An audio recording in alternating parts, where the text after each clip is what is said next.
clear. There are three types of decomposition. First is thermolytic, electrolytic and photolytic decomposition or dissociation reaction. Next type of reaction. Next type of reaction is displacement, or we can call it single displacement reaction.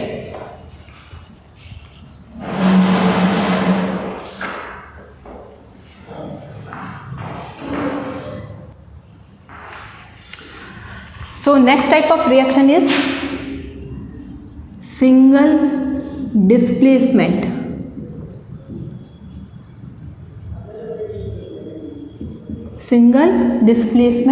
reaction.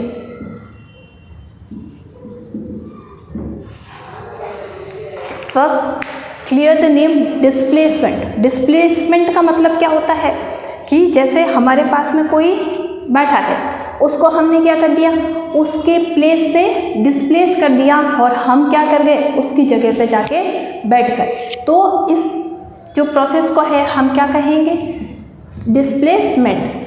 यहाँ पे एक word लिखा है मैंने single displacement, कि displacement जो है वो कितनी बार हो रहा है, only single time, that is why it is called single displacement. अब डिस्प्लेसमेंट करेगा कौन, जैसे अगर मैं सपोज करूं कि आप स्टूडेंट हैं और आप प्रिंसिपल सर को जाके बोलेंगे कि सर आप अपनी कुर्सी से हटिए, मैं आपकी जगह बैठ जाता हूं, तो is it possible? Not, because the principal sir has more power. Principal sir जो है उनके पास में क्या है, ज़्यादा पावर है। लेकिन अगर आप 10th के स्टूडेंट हैं और आप क्या करेंगे, किसी फर्स्ट और सेकंड क्लास के स्टूडेंट को बोलेंगे कि जरा यहाँ से हटना, मैं आपकी जगह बैठ जाता हूँ, तो ऑफकोर्स सी बात है वो क्या करेगा, अपनी जगह से हट जाएगा, बिकॉज उसके पास में पावर जो है वो क्या है, कम है। तो बस यही चीज़ हमको यहाँ पे समझनी है कि डिस्प्लेसमेंट रिएक्शन क्या होगी, जिसमें जो मोर रिएक्टिव एटम है, जो क्या है, मोर रिएक्टिव एटम है, वो क्या करेगा, लेस रिएक्टिव एटम को उसकी जगह से क्या कर देगा, डिस्प्लेस कर देगा और खुद क्या कर जाएगा, उस जगह जाके बैठ जाएगा। तो इस टाइप की रिएक्शन को हम क्या कहेंगे, सिंगल डिस्प्लेसमेंट रिएक्शन। समझते एक एग्जाम्पल से, जैसे हमारे पास में है ए बी, ए और ये ऐसे कंबाइन ही है, ठीक है, ए बी, और यहाँ पे है हमारे पास में एक और सब्सटेंस सी। डिस्प्लेसमेंट रिएक्शन में होगा क्या, बी जो है, सी ने क्या कर दिया, बी को अपनी प्लेस से डिस्प्लेस कर दिया, तो अब बी की जगह कौन आ गया, बी की जगह कौन आ गया, सी आ गया, और बी जो है वो क्या हो गया, अकेला हो गया, ठीक है। तो इसमें अब आपको क्या देखना है कि ये सी ने बी को रिप्लेस क्यों किया, क्योंकि सी जो है वो क्या है, मोर रिएक्टिव है, क्या है, मोर रिएक्टिव है, और बी जो है वो क्या है, लेस रिएक्टिव है, इसीलिए ये रिएक्शन जो है वो पॉसिबल है। अदरवाइज ये रिएक्शन जो है वो पॉसिबल नहीं है।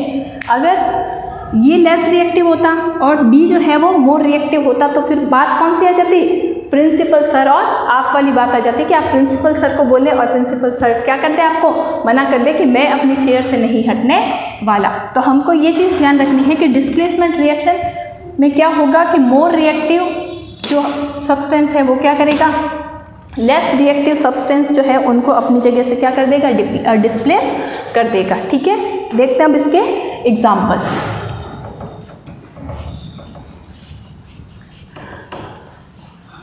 अब आप सोच रहे होंगे कि हमको कैसे पता चलेगा कि कौन मोर रिएक्टिव है और कौन लेस रिएक्टिव है, तो उसके लिए हमारे पास में है एक रिएक्टिविटी सीरीज। क्या है, रिएक्टिविटी सीरीज, जिसमें ये जो है ये इसका डिक्रीजिंग लेवल है, मतलब सबसे ज़्यादा रिएक्टिव कौन है, potassium, sodium, then calcium, magnesium, zinc, iron, lead. तो ये जो है हमारा क्या है, रिएक्टिविटी सीरीज है। तो इससे हम ये चीज़ क्लेरिफाई कर सकते हैं कि कौन मोर रिएक्टिव है और कौन लेस रिएक्टिव है, ठीक है। तो देखते हैं एक एग्जाम्पल इसका, CuSO4 कॉपर सल्फेट, रिएक्शन हो रही है जिंक के साथ, क्या बन गया हमारा, ZnSO4 प्लस Cu, क्या बन गया ZnSO4 प्लस Cu। तो सबसे पहले हम यहाँ पे चेक करेंगे रिएक्टिविटी। तो यहाँ देखो इस सीरीज़ को अगर हम देखते हैं तो Zn जो हमारा जिंक जो है वो क्या है, Cu के कंपेयर में मोर रिएक्टिव है। Zn जो है वो क्या है, मोर रिएक्टिव। तो इसने क्या किया, Cu को बोला कि भाई तू अपनी जगह से क्या कर, हट जा। तो Cu जो है वो अपनी जगह से हट गया और Cu के प्लेस पे कौन आ गया, ZnSO4, और Cu जो है वो यहाँ पे क्या हो गया, अकेला हो गया। ठीक है, तो ये जो रिएक्शन है इसको हम क्या बोलेंगे, सिंगल डिस्प्लेसमेंट रिएक्शन। बिकॉज सिर्फ एक ही टाइम क्या हुआ है, हमारा डिस्प्लेसमेंट हुआ है, सिर्फ Zn जो है उसने ही क्या किया है, Cu को डिस्प्लेस किया है। SO4 जो है वो अपनी ही प्लेस पर है। ठीक है, द नेक्स्ट चीज इज कलर चेंज।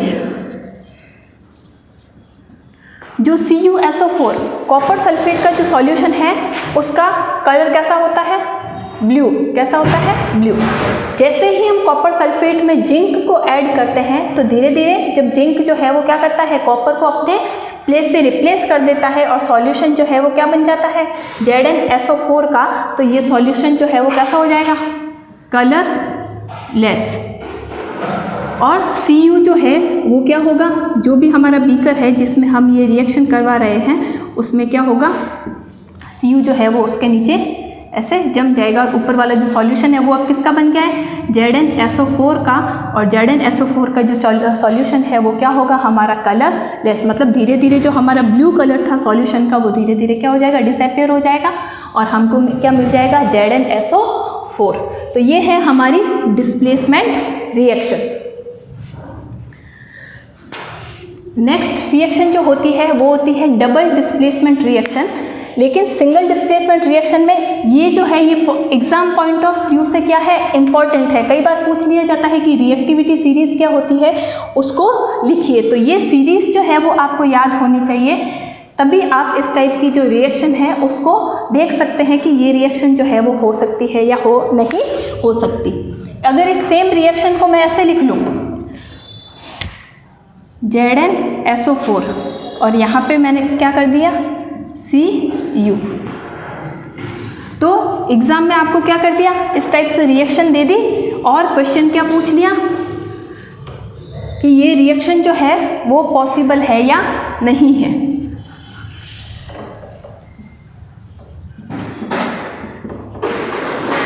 एग्ज़ाम में ऐसा आपके बुक में भी एक क्वेश्चन है, आपको ये रिएक्शन दे दी और आपको पूछ लिया कि ये रिएक्शन जो है वो पॉसिबल है या नहीं।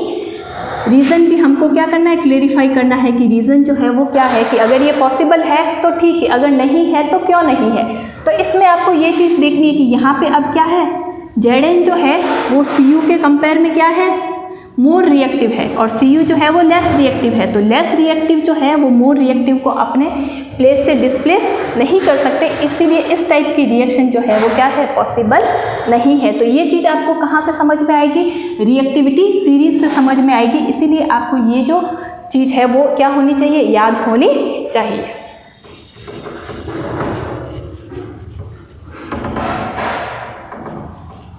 होमवर्क में आपको करना क्या है कि आपके बुक में जो टॉपिक है एडिशन रिएक्शन और जो हमने पढ़ी डिसोसिएशन रिएक्शन, तो आपको क्या फाइंड आउट करना है कि जितने एग्जाम्पल मैंने बोर्ड पे करवाए हैं डिसोसिएशन के और एडिशन के, उसके अलावा आपको क्या करना है, एडिशन के कुछ एग्जाम्पल जो है वो अपनी बुक से लिखने हैं। मतलब आगे वाली जो रिएक्शन है उसमें भी कुछ ऐसी रिएक्शंस हैं जो एडिशन टाइप की रिएक्शन है। तो आपको क्या करना है, ज़्यादा नहीं तो दो रिएक्शन एडिशन की और डिसोसिएशन की आपको लिखनी है, जो मैंने बोर्ड पे नहीं लिखवाई है। इससे क्या होगा कि आप चैप्टर को जो है वो एक बार ढंग से रीड आउट करेंगे तो आपको ये चीज़ जो है वो क्लैरिफाई हो जाएगी। Thank you.